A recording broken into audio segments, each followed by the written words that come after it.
Bismillah, Assalamualaikum warahmatullahi wabarakatuh. Alhamdulillah katsiran thayyiban barakan fi kama yuhibbu rabbuna wa yarda. Asyhadu an la ilaha illallah wahdahu la syarika lahu wa asyhadu anna Muhammadan abduhu wa rasuluhu. Amma ba'du. Konsep dan definisi kewirausahaan Islami yaitu kewirausahaan Islami yaitu seorang dalam menghasilkan suatu barang dan kewirausahaan dalam pandangan Islam atau nilai jujur. Karakteristik entrepreneur Islami yaitu satu, takwa kepada Allah Subhanahu wa taala. Takwa di sini dalam artian adalah mentaati perintah Allah dan menjauhi larangannya. Dua yaitu halal. Barang yang kita jual adalah barang yang berupa halal, bukan yang haram. 3. Jangan menyia-nyiakan sesuatu atau jangan sampai mubazir. 4. Dan beribadah kepada Allah saja. Maka di sini kita tidak boleh menyekutukan Allah Subhanahu wa taala. Hanya Allah semata yang patut kita ibadahi. 5. Amanah dapat dipercaya oleh semua orang. Prinsip dan etika bisnis syariah, bisnis tidak hanya mencari keuntungan, tetapi harus memperhatikan prinsip syariah Islami. Prinsip-prinsip bisnis yaitu diantaranya 1. Prinsip ilahiyah tauhid, yaitu mengesahkan Allah tiada sekutu baginya, tiada yang berhak disembah kecuali Allah Subhanahu wa taala. 2. Prinsip nabawi atau kenabian.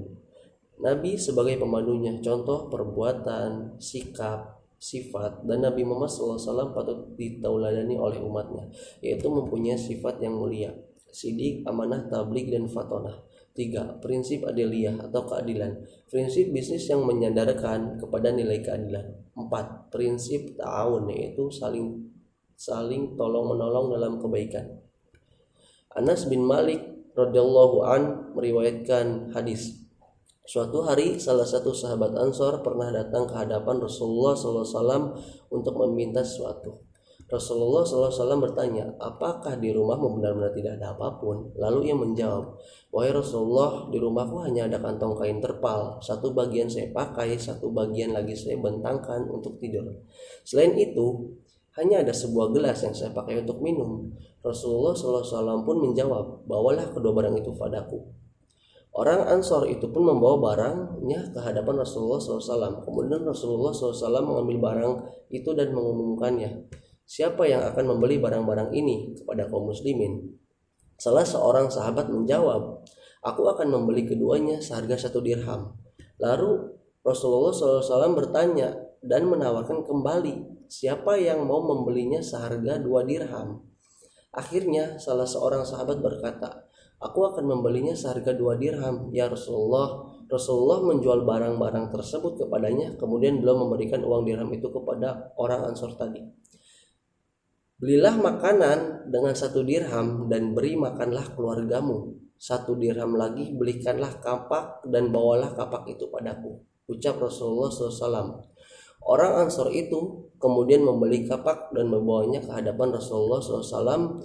Beliau mengambil kapak itu dengan tangannya yang penuh berkah, memasangkan pegangan tangkai pada kapak itu, lalu menyerahkannya kepada orang Ansor tersebut. Pergilah, potonglah kayu dan juallah, jangan datang kepadaku sebelum 15 hari, perintah Rasulullah. Orang Ansor itu melakukan apa yang diperintahkan dan datang lagi setelah 15 hari dengan membawa uang 10 dirham.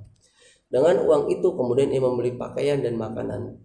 Rasulullah SAW kemudian bersabda, ini lebih baik bagimu dari engkau muncul pada hari kiamat dengan tanda di wajahmu yang menunjukkan engkau adalah seorang pengemis. Hadis riwayat Abu Daud dan Tirmizi. Saya akan menjadi seorang entrepreneur karena saya suka dengan pekerjaan bisnis dan saya tidak mau diatur-atur oleh orang lain. Assalamualaikum warahmatullahi wabarakatuh.